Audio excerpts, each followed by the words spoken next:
Bonsoir à tous, bienvenue dans ce webinaire des vendanges en ligne, le troisième d'une série de 4 webinaires sur la thématique vin et nature. Et ce soir, c'est Elisa Marguerite qui nous parle de viticulture.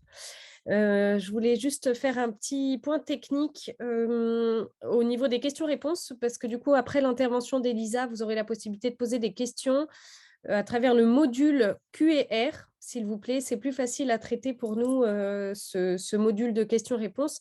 N'hésitez pas à en poser au fur et à mesure de l'intervention, c'est tout à fait possible. Elles seront traitées toutes à la fin, mais il n'y a aucun problème pour poser les questions au fur et à mesure de l'intervention sur Q&R. Voilà, c'est encore une fois plus facile pour nous d'utiliser ce module-là. Vous avez la possibilité de lire les questions des autres spectateurs et également d'ajouter un petit plus si, je ne sais plus si c'est un like ou un plus, mais en tout cas, vous pouvez appuyer une question s'il y en a une qui vous intéresse plus qu'une autre pour dire que vous aussi, vous êtes intéressé par cette question-là. Voilà.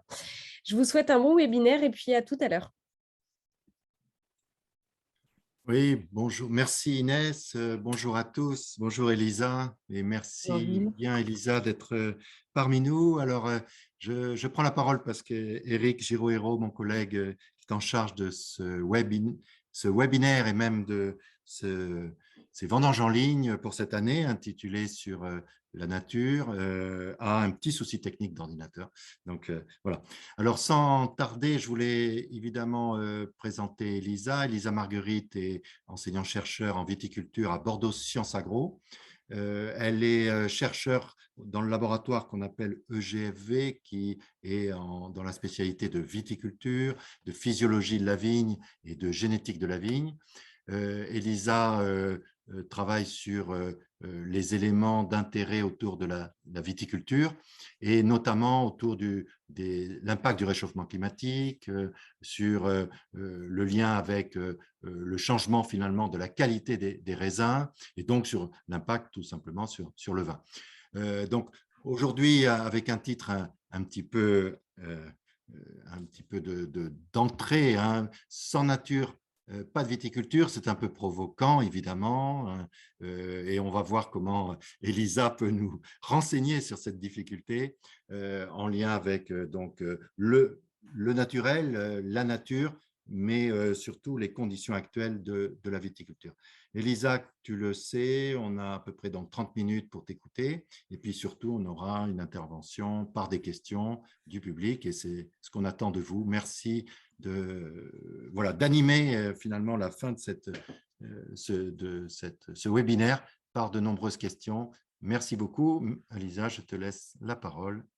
Merci Gilles. Donc du coup, je te remercie. Je remercie Éric Girohéro, mais également Inès de m'avoir proposé de participer à ces vendanges du savoir. Alors, en toute franchise, je vais dire que quand j'ai vu la question, je me suis dit, bon, quel est le ciel qui va me tomber sur la tête avec cette question?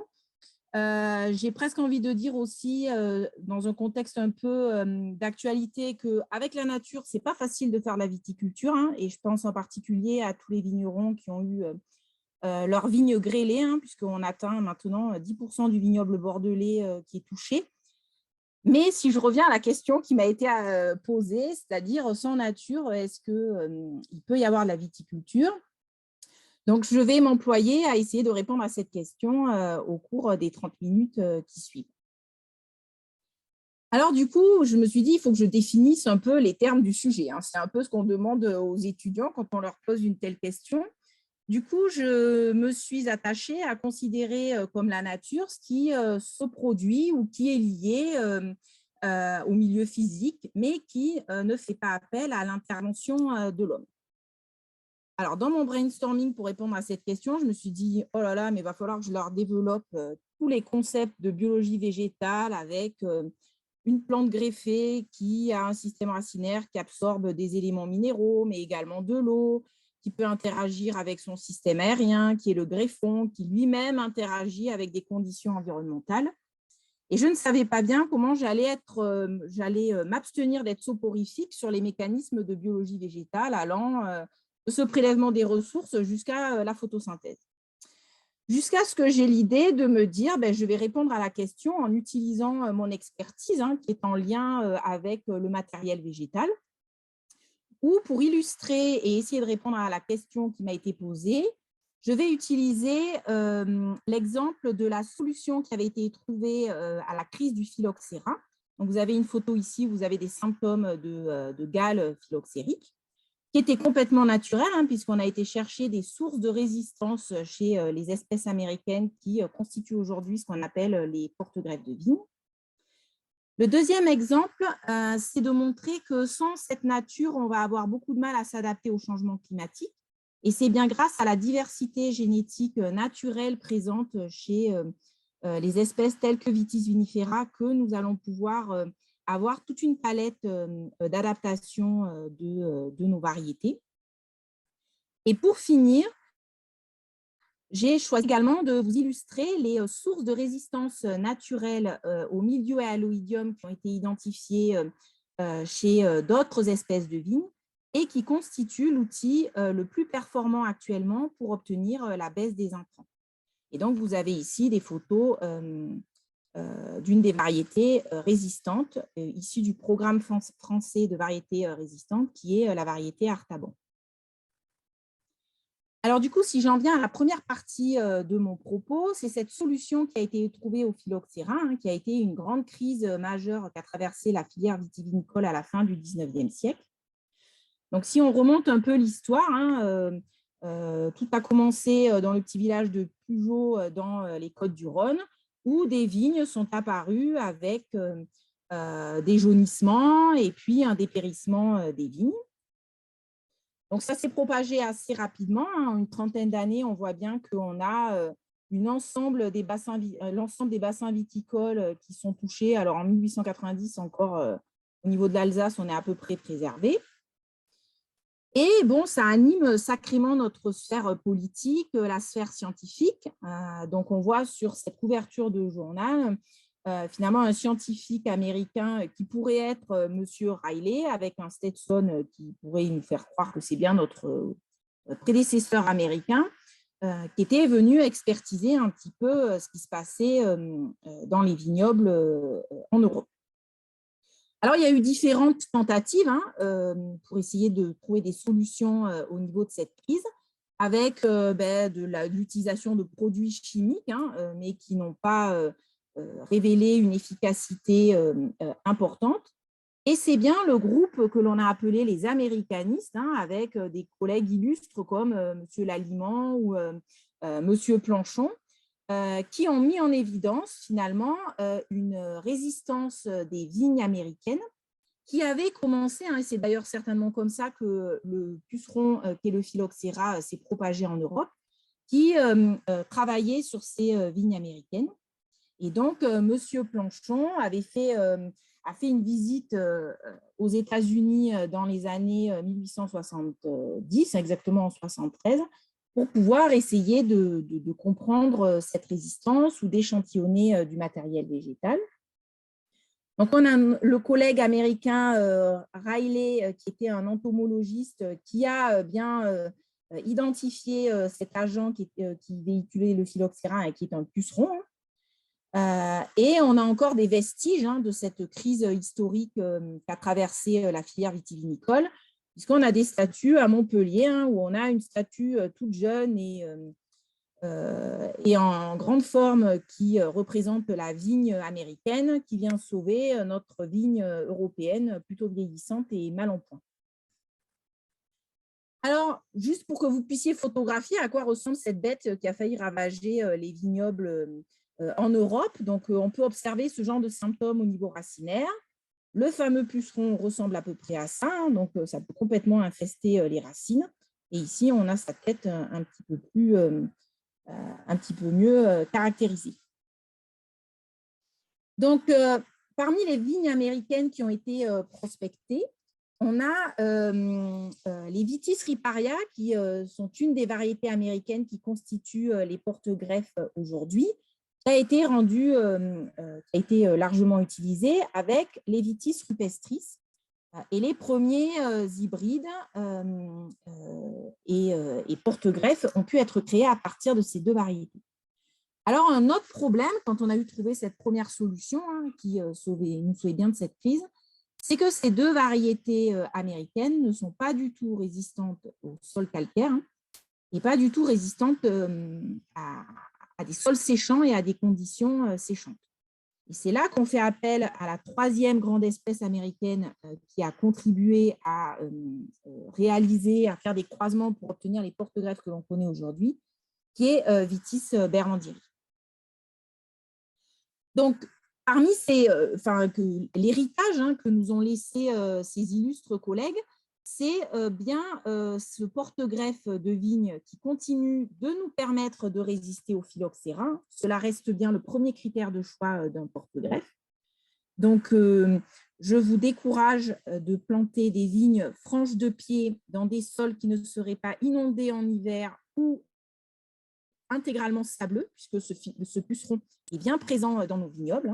On atteste les différents symptômes que l'on détecte sur nos collections de porte-greffes au niveau foliaire, puisque les porte-greffes et ces vignes américaines que je vous ai présentées sont bien résistantes au niveau de leur système racinaire, mais sont sensibles au niveau aérien, alors que nos variétés Vitis vinifera, qui constituent nos variétés qui nous permettent d'élaborer nos vins et de produire les grappes que l'on connaît, en fait, sont sensibles au niveau du système racinaire, c'est bien ça qui a abouti au dépérissement du vignoble, mais résistantes au niveau aérien. Donc, cette résistance au phylloxéra reste un préambule incontestable de choix de ces porte-greffes. On a ensuite la tolérance au calcaire actif, l'acidité du sol, mais également la tolérance à la sécheresse. Vous avez sur cette photo prise en Australie par mon collègue Hans Schultz de l'Université de Geisenheim.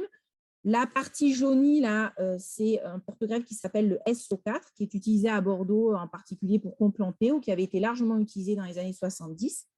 Et la partie qui est plus verte et qui est plus en forme, c'est un porte-greffe qui s'appelle le 110 R et qui est réputé pour sa tolérance à la sécheresse et très largement utilisé dans le pourtour méditerranéen.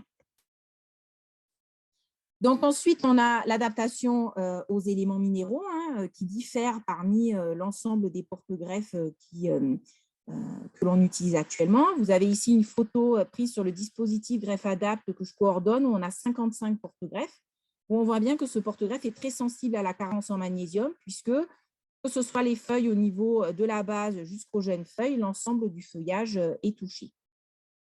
On a également un impact de ce porte-greffe qui est au niveau du greffon, que ce soit par la vigueur conférée, mais également sur le rendement, et ça fait l'objet de travaux que conduit Marine Morel qui travaille au laboratoire, et également sur la qualité des baies et des vins, la thèse de Laura Faris, qui est conduite conjointement avec nos collègues œnologues, va étudier et prospecter cette question.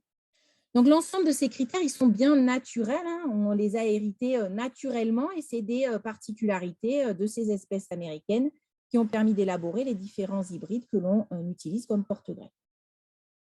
Alors, vous pourriez me dire, bon, dis donc, on remonte au 19e siècle pour répondre à cette question. Alors, si je vous développe un tout petit peu quoi de neuf chez les porte-greffes, c'est qu'on arrive à bien connaître les critères de choix que je vous ai listés, mais on ne connaît pas bien et on n'arrive pas à bien définir ces réponses naturelles de ces espèces. Donc, si je vous en développe deux, par rapport à la tolérance à la sécheresse que l'on ne comprend pas très bien chez ces porte-greffes, on s'attache à travailler sur la capacité d'extraction de l'eau des porte-greffes en se disant que si un porte-greffe développe un système racinaire important, peut-être qu'il va pouvoir extraire plus d'eau et être plus tolérant à la sécheresse. Donc, on a pu mettre en évidence des régions génétiques. Ici, vous avez un petit bâtonnet qui représente un chromosome, donc le chromosome numéro 3 ici. Et les petites boîtes à moustaches ici représentent en fait la région qui a été identifiée comme étant impliquée dans la variabilité de la capacité d'extraction de l'eau. Alors, c'est un caractère qui n'est pas facile à mesurer. Il est ici représenté par ce sigle de TTSW. Et donc, on s'est mis en tête de trouver un caractère plus facile à mesurer, tel que la biomasse racinaire, pour essayer d'avoir un proxy, une bonne estimation de ce caractère pour lesquels on avait identifié des régions génétiques impliquées. Alors, on a fait un petit peu chou blanc parce que sur ce graphique, vous voyez que pour une même capacité d'extraction de l'eau, autour de 1200 grammes, on voit qu'on peut avoir une biomasse racinaire autour de 5 grammes comme une biomasse racinaire autour de 20 grammes, ce qui ne représente pas exactement la même allure de système racinaire sur nos expérimentations en pot. Alors, on poursuit nos travaux, on cherche à comprendre quel pourrait être le caractère marqueur facile à mesurer pour bien identifier cette tolérance à la sécheresse. On travaille également sur la plasticité du système racinaire, parce que ce système racinaire, très naturellement, certains individus de porte-greffe vont continuer à produire des racines au cours de l'été. C'est surtout des porte-greffes tolérants à la sécheresse, alors que d'autres porte-greffes plus sensibles vont plutôt réduire cette production de racines. Donc, c'est ce qu'on va appeler cette plasticité. Et on travaille également sur la subérisation des racines qui serait plus tardive chez des porte-greffes plus tolérants à la sécheresse. Donc, on cherche à décoder un peu ce que la nature nous offre au sein de ces porte-greffes. Il y a un autre caractère que l'on étudie, c'est comment ce porte-greffe va agir naturellement sur ce qui se passe au niveau du greffon. Donc, on a bien un effet du porte-greffe qui est significatif sur les pertes en eau du greffon, sur sa transpiration, que ce soit de jour, mais également de nuit. Et donc, ça va faire l'objet d'une présentation au prochain congrès sur les terroirs viticoles la semaine prochaine à Bordeaux. On a bien un effet significatif sur la plasticité de la transpiration. Donc, je vous parlais de la plasticité sur le système racinaire.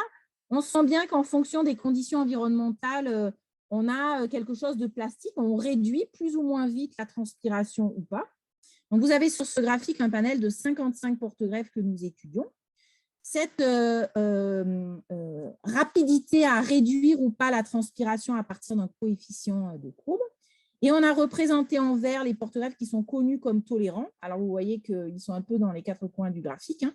Alors que les porte-greffes qui sont réputés sensibles sont représentés en orange et s'étalent un petit peu dans toute la gamme.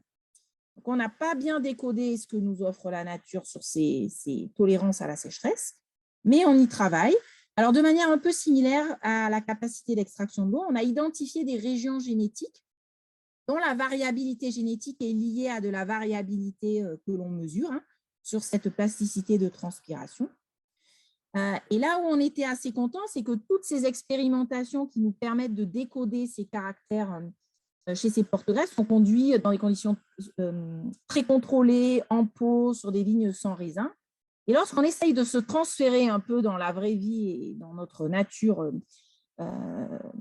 au champ, on s'aperçoit que les groupes que l'on a constitués en orange ici, qui sont des porte-greffes plutôt dits sensibles, qui régulent très précocement la transpiration, contrairement à des porte-greffes qui sont plutôt dits tolérants et qui régulent plus tardivement la transpiration, on voit que 2 années sur 3, sur des vignes adultes avec des raisins, on a des différences significatives par rapport à l'efficience d'utilisation de l'eau. Donc là, on était content de retrouver nos différences.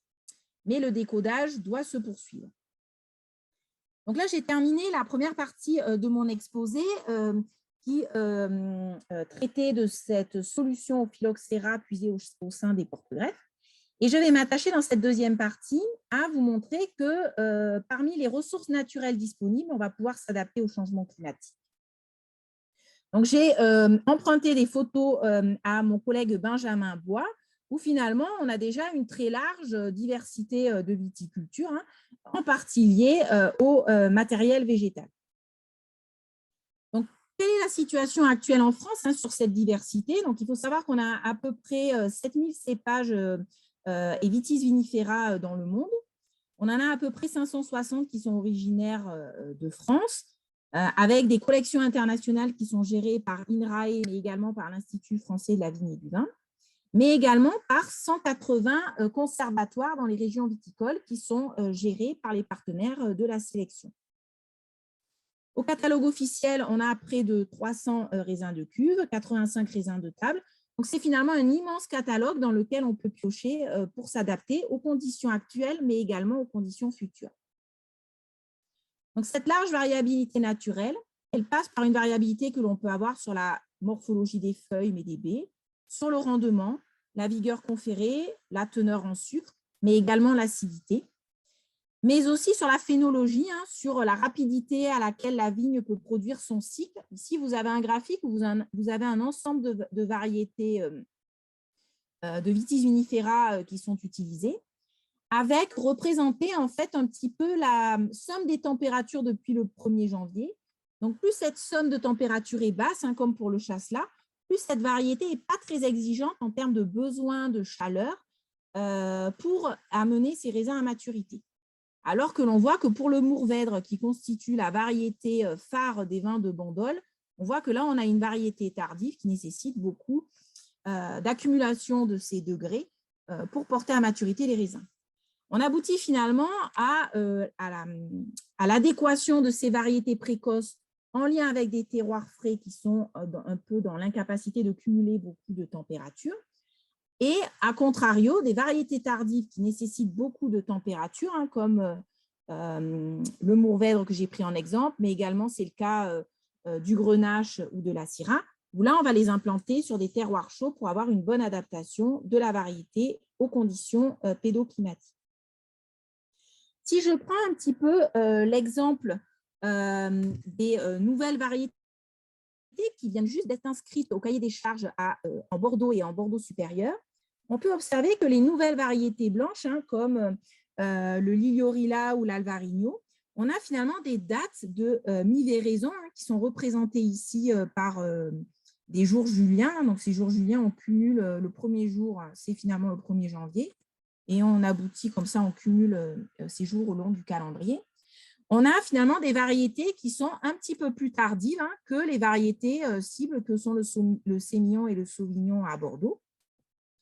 Pour les variétés rouges, l'Arina Arnois est bien une variété qui vert plus tardivement que le Cabernet Sauvignon ou que le Merlot. Mais c'est parfois plus complexe parce que parfois on a des écarts de date de mi-véraison qui ne se retrouvent pas forcément dans les dates de maturité ou de récolte. Et on a certaines variétés telles que le Marcelan qui ont des dates de mi-véraison qui sont assez proches hein, de celles du Merlot, qui est un cépage qui marque un petit peu par rapport aux conditions de changement climatique avec des températures plus élevées, en apportant des degrés importants et plus difficiles à gérer ensuite par le chai. Et ce Marcelan, malgré une date de mi-véraison assez similaire au Merlot, en fait, il a une pellicule qui est assez épaisse, qui permet une bonne tenue par rapport à la pourriture grise. On a également le Touriga National qui conserve de jolis arômes de fruits noirs, même sous des climats chauds. Donc, on a finalement de bonnes ressources dans cette diversité naturelle. Et ces résultats ont été obtenus sur le dispositif VitaDapt hein, que coordonnent mes collègues Agnès Destrac et Kees van Leven, qui sont d'ores et déjà restitués à la profession, puisque ces inscriptions de variétés à fin d'adaptation à un cahier des charges d'appellation marquent bien comment la profession s'est saisie de ces résultats scientifiques. Alors, le tableau n'est pas tout rose, hein, parce qu'on a beau avoir de nombreuses ressources naturelles, cette diversité, elle s'érode, parce que finalement, on l'utilise très peu. On a finalement quelques cépages phares et qu'on appelle maintenant internationaux qui constituent une très large part du vignoble, hein, puisqu'on a près de 40% en 2017 de ce vignoble, alors que ces variétés bien connues qui apparaissent sur les étiquettes des bouteilles de vin que l'on peut consommer ne représentaient que 3% du vignoble français à la fin des années 50. Il faut savoir qu'au niveau du vignoble français, on a 10 cépages qui constituent 70% du vignoble. Et à l'échelle mondiale, hein, on a aussi 10 cépages qui constituent près de 35% des surfaces plantées. Donc, on sous-utilise ces ressources naturelles et nous encourageons à utiliser cette diversité, à la fois pour ne pas mettre les œufs dans le même panier en cas d'un problème sanitaire ou d'une difficulté au niveau agronomique. Alors, c'est un véritable enjeu pour l'avenir. Donc là, vous avez une photographie du domaine de Vassal, hein, qui est la plus grande collection de vignes au monde. Donc, vous avez une URL, je vous encourage à aller voir le site. Je vous encourage également à soutenir les travaux qu'effectue ce domaine, parce que c'est un petit peu la plus grande bibliothèque à ciel ouvert que l'on a des variétés de vignes. Il s'attache à prospecter, répertorier, décrire, étudier, conserver. Sans ces bibliothèques à ciel ouvert, nous ne pourrons pas puiser les outils d'adaptation de demain. Il y a également les vignobles expérimentaux, tels que le dispositif VitaDapt que je mentionnais juste avant, qui comportent 52 cépages et qui sont étudiés maintenant depuis 10 ans sur le campus de l'INRAE à l'Institut des sciences de la vigne et du vin à Bordeaux. Donc ça, c'est le deuxième exemple que je tenais à utiliser pour illustrer ce besoin de nature pour pouvoir maintenir notre viticulture. Et le dernier exemple que je voudrais illustrer, c'est finalement les résistances à l'oïdium et au mildiou, qui sont complètement naturelles et que l'homme a certes détectées, mais qui ont été utilisées par des hybridations naturelles. On choisit un parent mâle et un parent femelle pour obtenir de nouvelles variétés qui présentent bien ces sources naturelles de résistance. Donc, je vais m'appuyer sur les travaux du programme RESDUR, qui est le programme français de création de variétés résistantes. Donc, pour cela, il a fallu identifier des régions génétiques, on parle de LOCI, qui, en fonction des allèles, un petit peu de la forme au niveau génétique, on aboutissait à une résistance au niveau de la plante entière ou pas. Donc là, vous avez tout le catalogue des régions génétiques identifiées pour la résistance à l'oïdium, mais également pour le mildiou. Donc, vous voyez que c'est des travaux qui ont été conduits depuis les débuts des années 2000, hein, mais qui ont capitalisé des résultats scientifiques de plusieurs décennies antérieures. Donc, finalement, on passe de ces résistances à l'oïdium et au mildiou. Alors, on avait eu un échec un peu relatif des hybrides producteurs directs, qui avait été une des tentatives suite au phylloxéra. Mais ce programme RESDUR qui a été initié en 2000 nous a permis, grâce à l'identification des régions génétiques, d'aboutir à la constitution de variétés résistantes qui combinent plusieurs régions génétiques de résistance, que ce soit pour l'oïdium ou pour le mildiou. Donc, je vous ai cité les régions génétiques que comporte la première vague de variétés résistantes qui ont été inscrites au catalogue en 2018. Et pour vous illustrer cette volonté forte, hein, qui parfois n'a pas été bien comprise au niveau des professionnels où on avait une forte demande, la position institutionnelle de l'INRAE a été de dire, puisqu'on veut des résistances durables, il faut que nous combinions différents allèles favorables. Donc, vous avez ici, sur cette variété, hein, mes différents figurés qui me combinent bien différentes régions génétiques pour que la résistance soit plus durable et que nous n'aboutissions pas au contournement de ces gènes de résistance. Alors, malgré les efforts, on a d'ores et déjà identifié des contournements. Vous avez ici, grâce aux travaux de Perret-Sotti en 2010, différentes souches de mildiou ici qui sont identifiées, une variété résistante qui est Bianca et une variété sensible qui est le chardonnay, qui est un des cépages cultivés en Bourgogne. Vous voyez que sur les variétés, les souches de mildiou SC ou SU, finalement, la variété résistante montre très peu de développement de spores, hein, ou des points de nécrose parce que le champignon n'arrive pas à se développer, ce qui n'est pas le cas chez le chardonnay. Mais notre souche SL, elle arrive à se développer sur cette variété résistante et marque bien le contournement du locus RPV3 ici. Alors, si j'illustre différemment, hein, là, on a des photos prises à un premier stade, 4 jours après l'inoculation. Ici, on est à 6 jours après inoculation. Et on voit bien sur ce graphique notre variété sensible qui, quelles que soient les souches de mildiou, nous montre un fort développement de spores, alors que notre variété Bianca, elle montre bien un développement de spores que pour cette souche SL qui a contourné ce LOCI qui est RPV3. Et on voit bien quand on s'amuse à compter les spores, ce que font nos collègues pathologistes, notre souche SL est bien un petit peu carabinée puisqu'elle se développe très largement. Alors, parmi la liste que je vous avais proposée au début en termes de catalogue, hein, on a une vingtaine de loci identifiés pour le mildiou, une douzaine pour l'oïdium, et on en a 4 ou 3 qui sont utilisés. Donc, on a une très grande réserve de résistance naturelle que nous pourrions utiliser, et on a un seul locus qui est d'ores et déjà contourné. Donc, sur ce graphique, je vous présente en fait la généalogie un petit peu des croisements qui ont été effectués pour obtenir les variétés résistantes. Donc, la première vague dont je vous parlais avec la photo de l'Artaban, c'est ce que l'on a appelé les variétés issues de RESDUR 1, cumulent 2 loci par 2 régions génétiques par maladie fongique. On a la série 2 qui en cumule 2 par maladie, mais qui sont différents de la première vague. Et la troisième vague, qui est encore en cours d'expérimentation, combine 3 loci pour chacune des maladies. Donc, au stade où l'on en est, on a finalement en 2018 inscrit 4 variétés. En 2021 ont été inscrits 5 variétés, hein, dont je vous développerai les noms. Donc, on a Coliris, Lilaro, Cyrano, Sélénor et Opalor qui ont été inscrites à la fin 2021 au catalogue français. Donc, ces noms ne vous parlent pas encore, mais nous pouvons parier qu'elles sont amenées à se développer dans une partie du vignoble.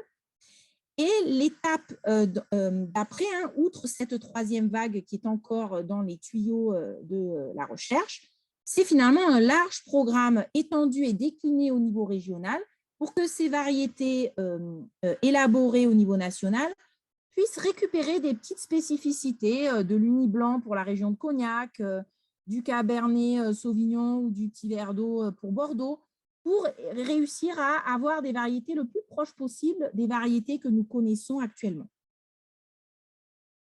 Donc, il y a bien, certains d'entre vous ont été peut-être familiers avec ces variétés résistantes et je dois vous avouer que lorsqu'on les dégustait au début des années 2000, c'était un petit effort pour la science parce que tout n'était pas très qualitatif. Et avec les 2 graphiques que je vous présente ici, que ce soit à la fois pour les vins rouges ou pour les vins blancs, on a ici, par exemple, des notes obtenues pour des vins de Merlot et vous avez ici l'ensemble des hybrides en vert et bleu qui sont représentés et on voit bien qu'on a ces variétés résistantes, certaines qui peuvent être tout à fait au niveau qualitatif du Merlot et il en est de même pour les variétés blanches qui sont tout à fait au niveau qualitatif du Chardonnay. Alors, l'énorme apport de ces ressources naturelles hein, qui ont été exploitées par les scientifiques et qui vont être cultivées par les vignerons, c'est que par rapport à nos objectifs ambitieux de baisse des intrants, hein, qui est un des enjeux majeurs de la filière, c'est finalement l'outil le plus important.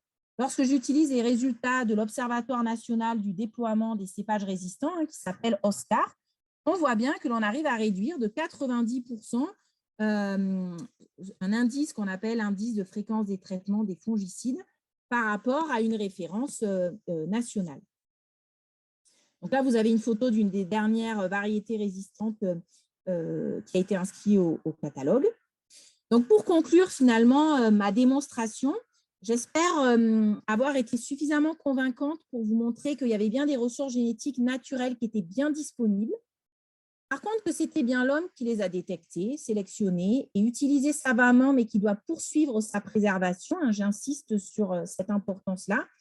C'est souvent en science, on cherche à avoir beaucoup d'innovations et ces innovations ne sont pas forcément synonymes d'une simple conservation des bibliothèques à ciel ouvert que je mentionnais. Donc, c'est un appel un petit peu à ce que tout le monde soit sensible à l'intérêt de cette préservation. Et ensuite, finalement, c'est quand même bien, il faut être honnête hein, pour tâcher de répondre complètement à la question, c'est quand même bien la combinaison de cette nature si riche, mais également des travaux de l'homme. Hein. Si je compare ce paysage de vignes en liane non cultivée, qui est l'état de la vigne, qui est son état naturel, hein, à ce magnifique paysage alors que j'ai emprunté lors du dernier voyage d'études avec mes étudiants en Italie, où finalement on a un paysage viticole magnifique, mais qui est bien façonné par l'homme. Et donc finalement, je conclurai pour dire que sans l'homme, il n'y a certes pas de viticulture, hein, parce que par ce terme de culture, c'est bien l'action de l'homme et de tous les vignerons que je cherche à saluer en conclusion et qui combinent et qui utilisent cette nature si riche. Alors, je vous remercie en particulier mes collègues Olivier Yobregat et Nathalie Ola, à qui j'ai emprunté des figures et des photos de présentation qu'ils avaient faites auparavant. Je vous remercie pour votre attention et je conclurai par dire qu'il y a beaucoup de choses à découvrir sur les richesses naturelles des ressources génétiques de la vigne en détournant la dernière campagne de publicité conduite par le CIVB pour les vins de Bordeaux. Et je reste disponible pour répondre à vos questions. Alors, merci beaucoup, Elisa. Merci, Elisa. Merci beaucoup et merci pour ce clin d'œil qui est finalement ta conclusion aussi et qui est très, très intéressant. Merci pour ce recul que tu nous as fait profiter. Alors, pour l'instant, il n'y avait pas beaucoup de questions-réponses. J'espère que ça va arriver et ça va être intéressant, j'imagine, de pouvoir répondre. Nous avons une demi-heure pour cela, donc si vous avez des questions pour Elisa, n'hésitez surtout pas à les poser maintenant pour qu'on puisse avoir le temps de les lire et éventuellement de les répercuter. Est-ce que, en attendant, Elisa, est-ce que tu pourrais nous dire si actuellement la réflexion autour de remettre des arbres dans la vigne, de laisser la liane finalement reprendre vie dans nos vignobles, est-elle juste une histoire un petit peu de nouveauté, ou est-ce qu'il y a une raison d'être pour avoir des raisins qui sont évidemment des raisins de cuve et non pas des raisins de jardinage? Alors du coup, l'implantation d'arbres va bien en faveur de la biodiversité que l'on cherche à retrouver pour retrouver un équilibre naturel au niveau écologique. Alors la difficulté, c'est de combiner ce gain en biodiversité avec à la fois les contraintes de culture. Si on met un arbre, la rogneuse, il va falloir qu'elle passe à côté. Mais ça encore, on peut imaginer innover dans nos modes de culture pour trouver des manières d'implanter soit des arbres isolés, soit des haies, ce qui se fait déjà depuis plusieurs décennies.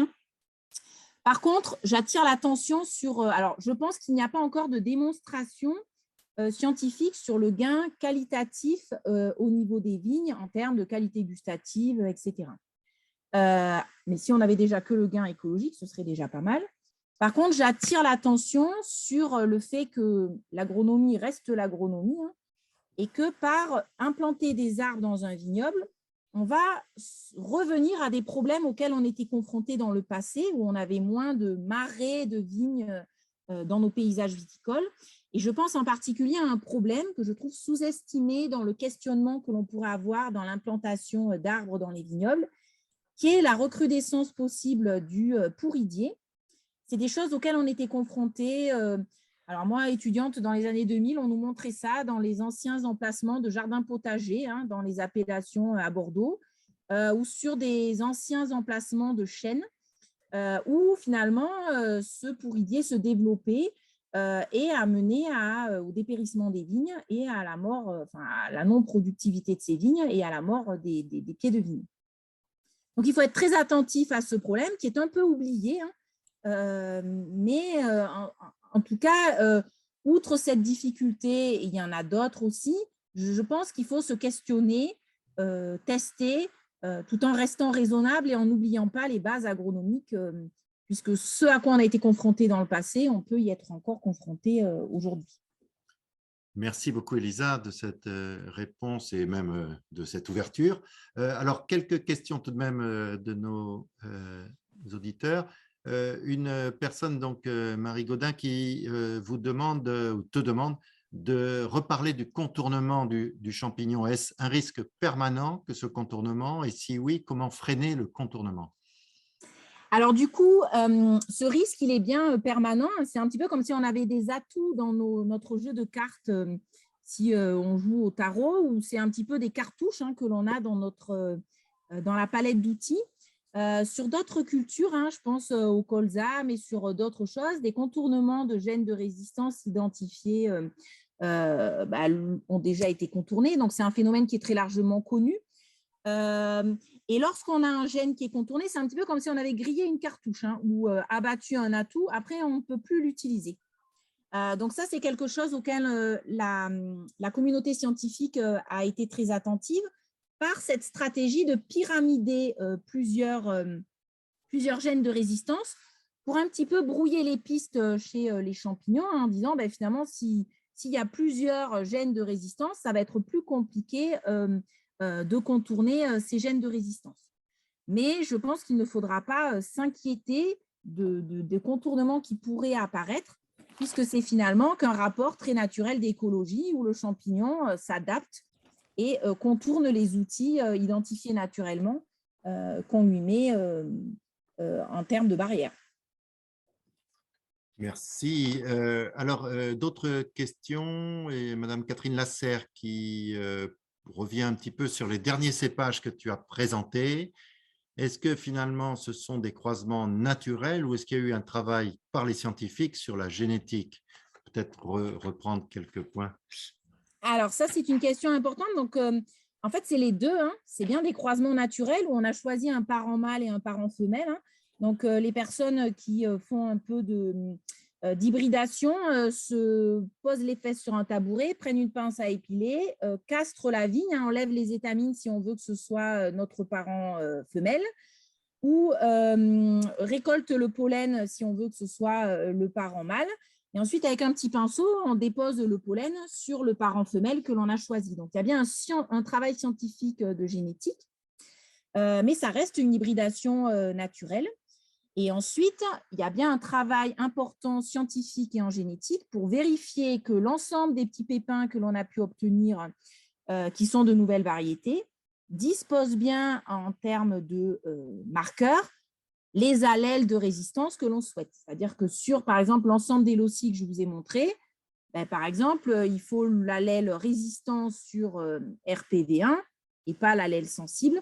Et c'est comme ça que l'on crible en fait les variétés pour bien s'assurer que l'on a une variété qui est dite résistante. Merci. Alors, du coup, j'avais envie de te poser cette question, mais je vais la glisser maintenant, bien sûr, parce que finalement, tu n'as pas parlé des OGM. Et on parlait de naturel, on parlait de nature, on parlait aussi de scientifique. Est-ce que peut-être tu peux nous redistinguer la différence entre les OGM et finalement ces hybridations pour que tout le monde soit clair sur cette connaissance et cette controverse autour des OGM? Alors, en fait, un organisme génétiquement modifié, hein, c'est quelque chose qui va avoir fait appel au génie génétique, hein, où finalement, l'homme va avoir choisi un gène à incorporer dans une variété, hein, dans un génotype, alors qu'il peut être un gène de résistance à des herbicides, un gène de résistance à une maladie. Où là, par du génie génétique, on a choisi ce qu'on voulait incorporer, on choisit un vecteur et c'est incorporé dans le génome que l'on travaille. Alors que les hybridations naturelles, c'est finalement, on utilise le brassage génétique, hein, on a une forte, on parle d'hétérozygosie, hein, on a deux allèles chez chacun de nos génotypes. Et on utilise le brassage, hein, quel allèle j'ai donné à mes enfants et quels allèles vont donner le papa, etc., pour finalement les trier par la suite.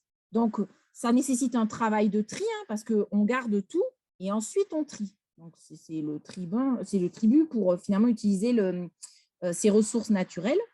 Donc, le débat qu'il peut y avoir… Hier, je faisais un exposé auprès d'un public américain qui m'a posé la question en disant « Mais quand est-ce que l'Europe autorise des OGM ?» Donc, pour l'instant, en termes réglementaires, ça n'est pas d'actualité. C'est des choses qui sont débattues dans les instances nationales, hein, qui travaillent sur les questions de matériel végétal, également à l'OIV. Mais pour l'instant, les variétés OGM de vigne ne sont pas autorisées à la culture.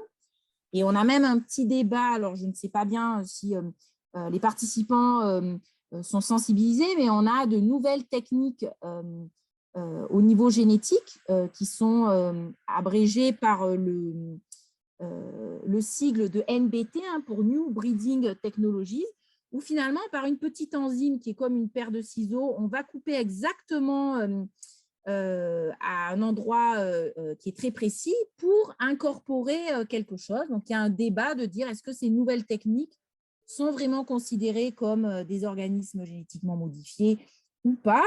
Donc, ça dépend un peu de qu'est-ce qu'on a modifié. Si on veut modifier quelque chose, ça nécessite aussi d'avoir identifié le gène, hein, en question.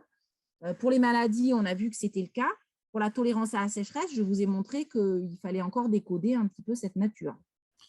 Très bien, merci beaucoup Elisa. Alors j'avais évidemment d'autres questions sur les OGM, mais je vois que les questions se multiplient sur le chat. Peut-être la fin de la question autour donc des croisements naturels ou du travail scientifique. Hein, Madame Lasserre voulait un suivi et répond. Alors comment être sûr que les régions de résistance soient celles qui sont conservées dans le nouveau cépage? comment peut-on finalement s'assurer de cette résistance? Alors, du coup, dans les nouveaux cépages qui font partie de tous les petits pépins que l'on a pu obtenir suite au croisement, en fait, les figures que je vous ai montrées où il y a des disques foliaires et où on vérifie la résistance ou pas de ces différentes variétés, c'est des travaux où on parle de phénotypage, où on va faire des mesures de cette résistance pour s'assurer que les variétés disposent bien des locis. Donc, les variétés inscrites que je vous ai listées comportent bien les locis de résistance. Ça ne veut pas dire que dans quelques années, certains de ces locis ne seront pas contournés, mais en tout cas, celles inscrites comportent bien l'ensemble des locis pour lesquels elles ont été sélectionnées. Très bien, merci. Et, beaucoup de questions. Monsieur Rémi Malga pose une question autour finalement de l'acceptation par les AOC des nouveaux cépages. Les AOC étant donné pour certains cépages, comment envisager dans l'avenir d'éventuels changements de cépages? Je crois que c'est une question qui a déjà été pas résolue, mais en tout cas abondée par certaines ODG, notamment celle de Bordeaux. Je te laisse répondre. Alors du coup, ça, c'était quelque chose qui était souvent listé comme un frein quand on faisait nos introductions en disant, ben voilà, on va s'adapter au changement climatique et on va changer les cépages. Parfois, on pouvait avoir une levée de bouclier en disant, ben non, non, non, nos AOC, on ne peut pas changer les cépages comme ça. Alors, il est clair que les cépages des AOC sont en charge de la typicité des vins. Si on fait un vin de Bordeaux avec de la Syrah, il n'aura pas exactement la même typicité qu'actuellement. Par contre, il faut avoir en tête, c'est pour ça qu'il ne faut pas oublier l'histoire, il ne faut pas oublier d'où on vient pour savoir où on va. L'histoire montre, avec l'érosion de la diversité que je vous montrais précédemment, que ces changements, ils ont toujours lieu. Les vins de Bordeaux n'étaient pas exactement faits avec les mêmes cépages il y a plusieurs décennies que ce qui sont faits actuellement. Et il est à parier que dans plusieurs décennies, les jeunes qui sont formés à Bordeaux Sciences Agro ou à l'ISVV ne feront pas du vin avec les mêmes variétés que leurs maîtres de stage. Donc ça, finalement, ce verrou qui pouvait soit faire peur ou dire que ça allait être compliqué de changer la réglementation, elle est dans les mains des vignerons. Ces AOC, elle est finalement pilotée par les organismes de défense et de gestion. Et donc, les cartes sont dans nos mains.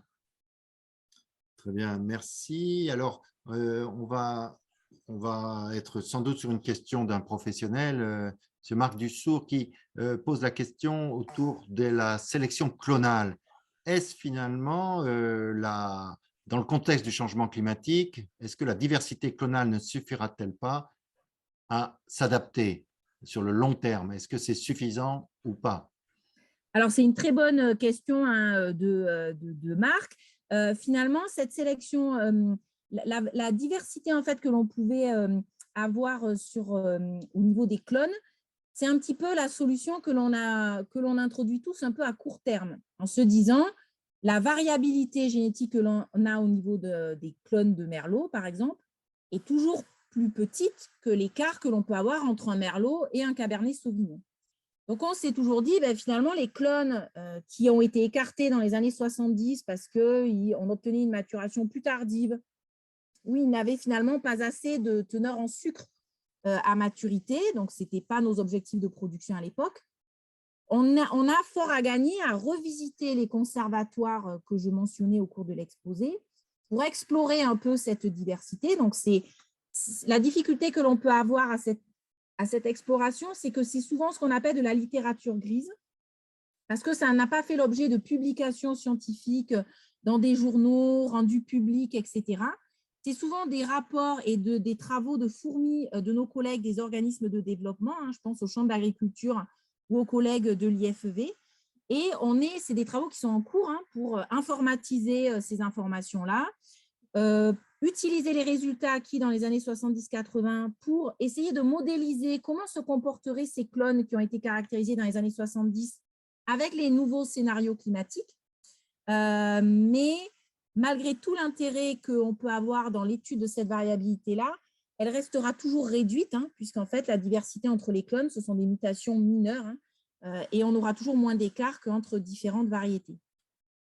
Très bien, merci. Alors, un petit clin d'œil tout de même sur les variétés hybrides avant de changer peut-être de sujet. C'est le clin d'œil sur le Baco blanc, le Baco 22A, qui est, tout à l'heure, tu parlais d'hybride en écartant assez vite. On était dans évidemment un flux d'informations rapide sur une demi-heure, on ne peut pas tout aborder, mais sur les hybrides de première génération, on avait quand même un résistant parmi les résistants, c'est évidemment le Baco 22A qui représente tout de même 30% de la composition de l'Armagnac, hein, mais c'est un cas très particulier de l'existence et de la résistance de ce cépage historique. Alors, peut-être une question sur Vitadapt. On connaît bien Vitadapt ici. Tu as reparlé de l'intérêt de cette parcelle d'adaptation, de recherche sur l'adaptation de cépages méditerranéens globalement. Et je voulais te poser une question sur les autres régions viticoles.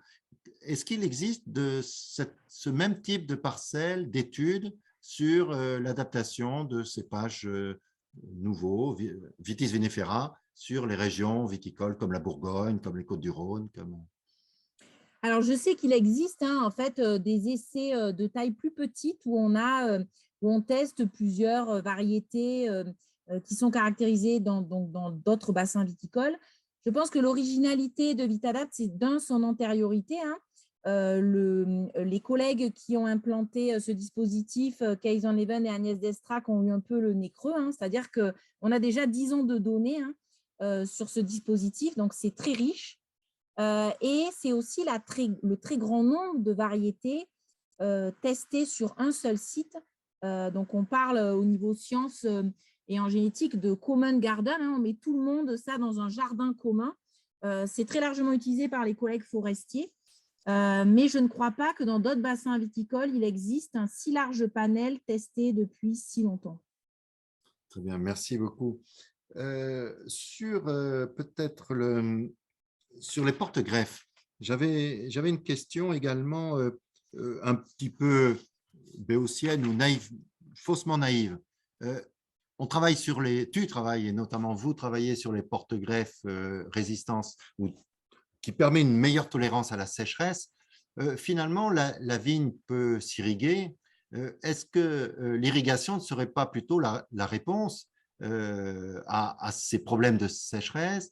Évidemment, encore une fois, c'est une question qui concerne la spécialité de viticulture, mais sans doute aussi, bien sûr, la qualité des vins qui en sont produits.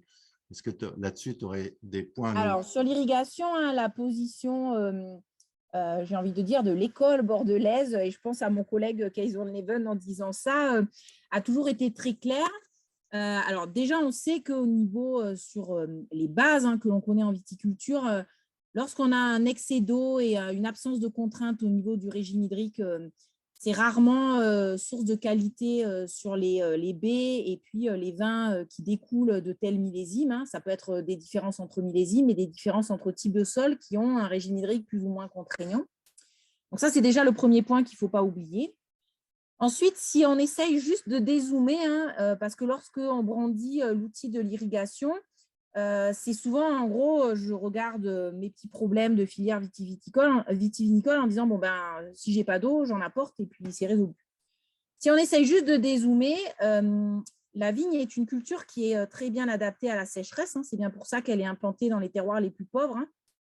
Et donc, si on commence à irriguer la vigne, qui n'est pas un produit, alors je ne peux que le regretter, étant très sensible à l'intérêt de cette filière, mais qui n'est pas un produit primaire, dont on a un besoin primaire pour se nourrir.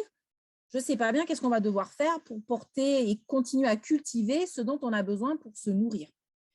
Donc, dans une dimension de partage de la ressource qui va se poser, là, on nous encourage à faire des économies au niveau de l'électricité, etc. Mais je pense qu'il faut encourager les gens aussi à faire des économies d'eau. On ne pourra pas irriguer une culture telle que la vigne sans faire des compromis. Qu'est-ce qu'on fait de nos cours d'eau, de l'irrigation de cultures qui sont plus essentielles, pour reprendre un terme qui était utilisé dernièrement. Et il y a aussi autre chose qu'il faut avoir en tête, c'est que de très nombreux terroirs viticoles n'ont pas accès à l'eau, puisqu'ils ont été justement cultivés parce qu'ils étaient très pauvres, très qualitatifs et donc sans accès à l'eau. Très bien, merci de cette réponse qui est une réponse viticole et pas œnologique, mais je t'en veux pas. Et c'est très, très intéressant Je te laisse de compléter, dézoomer. Gilles. De dézoomer. Alors, Monsieur Malga, évidemment, appuie sur l'idée que l'irrigation ne va pas et ne rythme pas avec nature. Et donc, je voulais finalement profiter de cette réflexion pour te poser un peu la même idée par rapport au choix du greffage ou de l'hybridation finalement. Choix qui a été petit à petit effectué par la recherche et puis les professionnels, mais qui revient, entre guillemets, dans l'actualité. Parmi les deux techniques, finalement, quelle serait la technique la plus nature, pour ne pas dire la plus naturelle? Est-ce le greffage ou finalement l'hybridation qui paraît comme ça la plus naturelle, puisqu'elle existe par Alors, excellence? je pense que les deux techniques aboutissent à des résultats qui sont différents. Si on veut absolument qu'il n'y ait pas une pince à épiler et pas un petit pinceau avec une main humaine qui choisisse l'hybridation, elle se fait naturellement dans nos vignobles parce qu'on a des vignes hermaphrodites et donc j'ai du pollen et des stigmates et donc à la fin, j'obtiens des pépins qui sont bien des individus différents. D'ailleurs, les pépins que l'on peut obtenir dans une vigne, je ne sais pas moi, de Cabernet Sauvignon, c'est finalement une autofécondation. Il y a de grandes chances que ce soit une autofécondation de Cabernet Sauvignon. Mais si on plante le pépin, on n'obtiendra pas du Cabernet Sauvignon. Donc ça, si on veut rien en termes d'action humaine, ça, c'est la seule chose qui peut se produire. Parce qu'en termes de greffage, il faut forcément quelqu'un qui prenne un objet coupant, qui choisisse un bourgeon et qui décide de greffer sur une fraction de bois de porte-greffe, une variété de greffons au-dessus. Et c'est toute la filière de la pépinière viticole qui se cache en fait derrière cet outil coupant et qui génère les plants de vigne que l'on a dans nos vignobles. Alors, en se disant, OK, le greffage, c'est finalement moins naturel, je voudrais juste insister sur le fait que autant on a identifié des contournements sur les variétés que l'on a pu obtenir avec nos variétés résistantes au mildiou et à l'oïdium, à ce jour, on n'a pas identifié de contournement aux sources de résistance naturelles qui sont polygéniques, c'est-à-dire qu'on a plusieurs gènes dans chacun des porte-greffes que l'on utilise par rapport au phylloxéra. Et cela fait presque un siècle et demi que ça dure. Donc, j'ai envie de dire que si on ne refuse pas une toute petite intervention humaine, on a quand même des moyens de lutte très durables et très naturels avec le greffage et avec un porte-greffe. Très bien, merci beaucoup Elisa. Je crois que c'est très bien de terminer sur le porte-greffe, qui est quand même une de tes grandes spécialités aussi. Mais en même temps, l'heure est déjà là. Les questions se sont taries, donc je pense que tu as largement nourri nos réflexions ce soir et vraiment de façon très intéressante, très passionnante. Et il y avait déjà des félicitations sur le chat. En tout cas, merci beaucoup Elisa. Merci d'avoir participé à ces vendanges en ligne. Je rappellerai à tous que les vendanges en ligne continuent et se terminent donc le 7 juillet avec notre collègue Adrien Ruche du laboratoire SAV ici à l'INRA de Bordeaux sur la viticulture et la biodiversité, un équilibre possible, point d'interrogation. Voilà, je pense que cette idée de vendange en ligne est une idée de faire participer les chercheurs autour d'un questionnement. Le questionnement d'aujourd'hui, c'était donc la nature, bien sûr, et l'an prochain, dans nos réflexions actuelles, le réchauffement climatique devrait être au cœur de la thématique. En tout cas, Elisa, encore une fois, un grand merci pour ton Merci à toi, intervention. Gilles, merci à tous. Un grand merci aux participants, un grand merci à vos questions, mais aussi au suivi. Sachez que, et vous le savez sans doute, que cette conférence ou cette intervention d'Elisa est enregistrée, qu'elle sera donc disponible sur nos visios, aussi bien donc à l'ISVV, sur le site de l'ISVV, sur le Facebook des Vendanges du Savoir. Et donc, à tout moment, vous pouvez non seulement la regarder, la suivre et peut-être la conseiller à certaines personnes. En tout cas, à très bientôt et au 7 juillet en particulier. Merci beaucoup. Merci Merci, au Elisa. revoir. Merci Inès. Au revoir.